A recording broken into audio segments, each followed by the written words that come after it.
अस्सलाम वालेकुम viewers, I am Hina Mahjabeen. I hope you all will be fine. हम study कर रहे हैं CS708 सॉफ्टवेयर रिक्वायरमेंट इंजीनियरिंग का कोर्स, जिसका है लेक्चर नंबर 21। पर लेक्चर स्टार्ट करने से पहले अगर आप मेरे चैनल पर न्यू हैं देन प्लीज़ मेरे चैनल को सब्सक्राइब कर दें और बेल आइकन को क्लिक करना मत भूलिएगा ताकि अपकमिंग लेक्चर्स का नोटिफिकेशन आप तक पहुंच जाए। लाइक भी कीजिएगा, शेयर भी कीजिएगा। ओके जी, let's start from today's lecture that is starting from change management. Then we have to discuss some policies and stages of it. Change management के बारे में प्रीवियस लेक्चर में भी मैंने आपको बताया था, यानी को रिक्वायरमेंट्स जब भी सिस्टम डेवलपमेंट के किसी भी लाइफ साइकिल में किसी भी स्टेप पर हों, किसी भी स्टेज पर हों, तो चेंजेस अगर करते हैं, यानी रिक्वायरमेंट चेंजेस भी होते हैं, यानी स्टेक होल्डर्स हो गए, यूज़र्स, कस्टमर्स, अपने ट्रेंड्स, जैसे भी इन्वायरमेंटल कंडीशन है जिस बेस पर तो चेंजेस आते हैं, उनको मैनेज करना ज़रूरी होता है। अब चेंज मैनेजमेंट में क्या चीज़ें इंक्लूडेड हैं, वो प्रोसेसेस, प्रोसीजर, स्टैंडर्ड जो कि सिस्टम रिक्वायरमेंट्स में चेंजेस मैनेज करने के लिए यूज़ होते हैं, ये सारी चीज़ें क्या होंगी, मैनेजमेंट में आएंगी। Without formal change management it is impossible to ensure that the propose changes for business cause. यानी अगर आप फॉर्मल चेंज मैनेजमेंट यानी नहीं करते, यानी चेंजेस को मैनेज नहीं करते, तो क्या होगा, आपके जो बिज़नेस गोल्स हैं उसको अचीव नहीं कर सकते।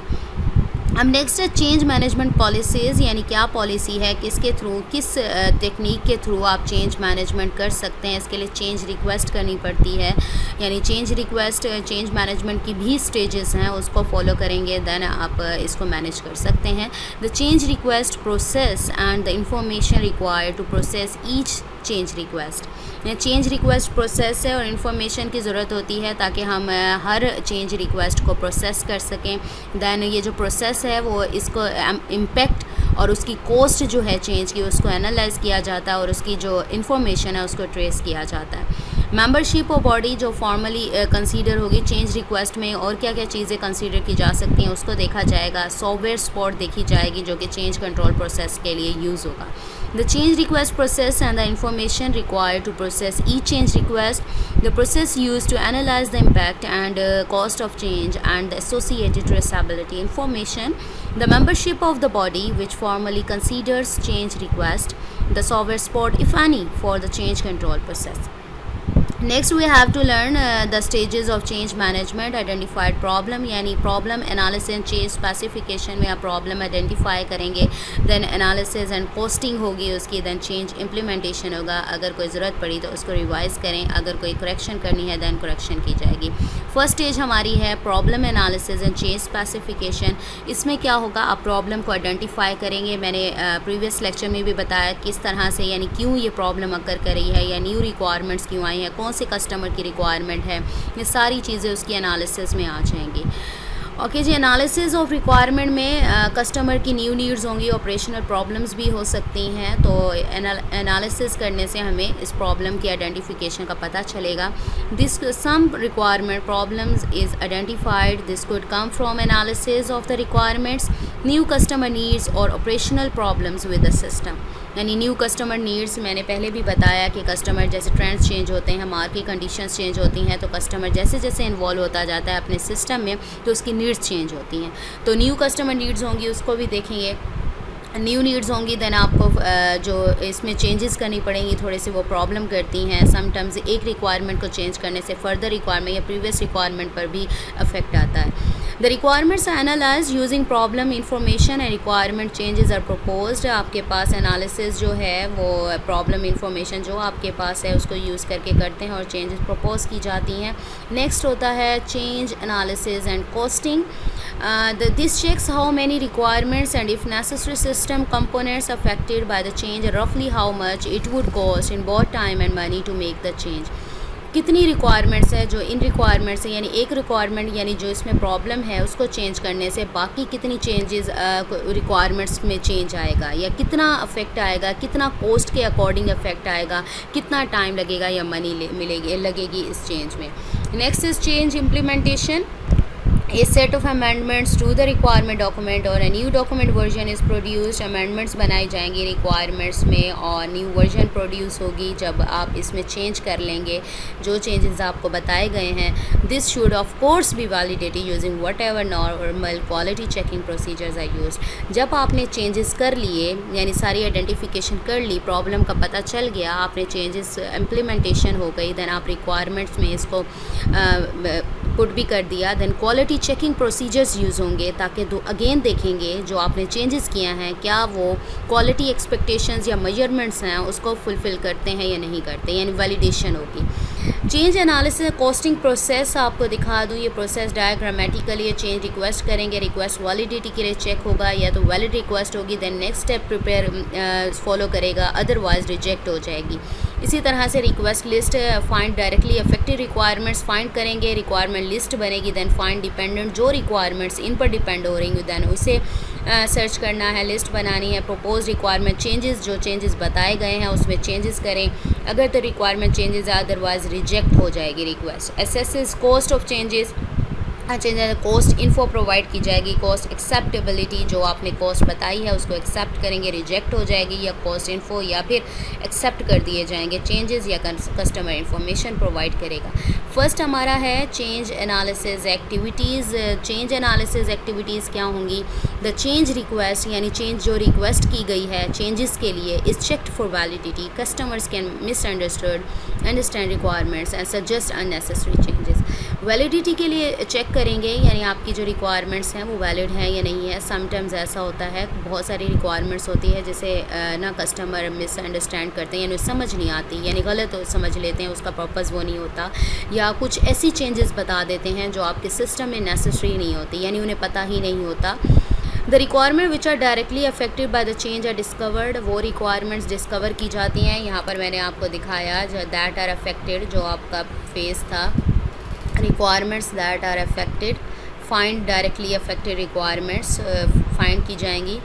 Traceability information is use to find dependent requirements affected by the change management. जो ट्रेसेबिलिटी रिक्वायरमेंट के बारे में इंफॉर्मेशन के बारे में प्रीवियस लेक्चर में मैंने बताया था, कहाँ से आई ये रिक्वायरमेंट, किसने सजेस्ट की, क्यों एग्जिस्ट कर रही है, इससे रिलेटेड इन्फॉर्मेशन क्या है, ये सारी रिक्वायरमेंट आपने देखनी है। The actual changes which must be made to the requirements are propose, जो एक्चुअल चेंजेस आपने अपनी रिक्वायरमेंट में करने हैं उसे प्रपोज किया जाता है। The cost of making the changes are estimated, कितनी कॉस्ट आएगी इन चेंजेस को बनाने के लिए करने के लिए। Negotiations with customers are held to check if the cost of the propose changes are acceptable, negotiate किया जाता है, कस्टमर्स के साथ डिस्कस किया जाता है कि वो ये कॉस्ट चेंजेस एक्सेप्टेबल हैं या नहीं हैं, अगर होंगी तो then further step, otherwise reject हो जाएगा। चेंज रिक्वेस्ट रिजेक्शन रीज़न, क्यों रीज़न्स हैं, क्या रीज़न्स हैं कि चेंज रिक्वेस्ट रिजेक्ट हो जाती है? वैलिड होगा तो फर्दर स्टेप्स आप परफॉर्म करेंगे, अगर invalid if the change request is invalid this normally arises if a customer has misunderstood something about the requirement propose a change which is not necessary.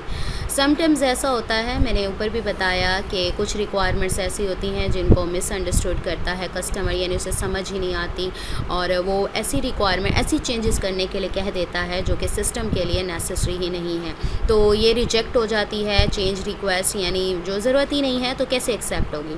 If the change request results in consequential changes which are unacceptable to the user, sometimes ऐसा होता है user accept नहीं करता।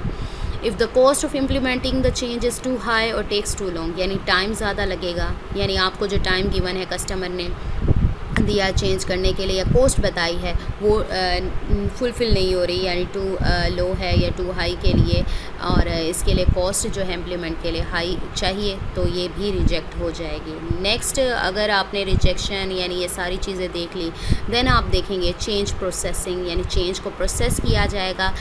Propose changes are usually recorded on a change request form, process कैसे करते हैं, process form होता है, चेंज रिक्वेस्ट फॉर्म होता है, which is then pass to all of the people involve in the analysis of the change, उनको pass किया जाता है, यानी जो जो इंक्लूड करना है वो इंक्लूड कर सकते हैं। फील्ड्स, इट में include fields to document the change analysis, data fields, responsibility fields, status fields and comments field, यानी ये fields होती हैं, इसको फिलअप करेंगे उसके अकॉर्डिंग ही चेंजेस किए जाएंगे।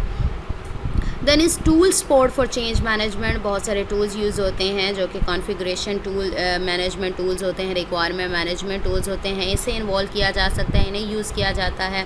देन है टूल फीचर्स। अब टूल फीचर्स क्या हैं, यानी जो टूल्स प्रोवाइड किए जाते हैं, जैसे ऑनलाइन फॉर्म्स होते हैं, आप लोग सबमिट करवाते हैं, डेटाबेस में जाते हैं सिस्टम के, इलेक्ट्रॉनिक चेंज रिक्वेस्ट फॉर्म्स होते हैं which are filled in by different participants in the process. A database to store and manage this forms, यानी जो सिस्टम है आपका उसके डेटाबेस में स्टोर होंगे। इसके अलावा चेंज मॉडल प्रोवाइड किया जाता है जिससे सबको पता होता है फर्स्ट स्टेप किसने परफॉर्म करना है, कौन रिस्पॉन्सिबल है इसका, फर्दर नेक्स्ट स्टेप किसकी responsibility and so forth. A change model which may be instantiated so that the people responsible for one stage of the process know who is responsible for the next process activity.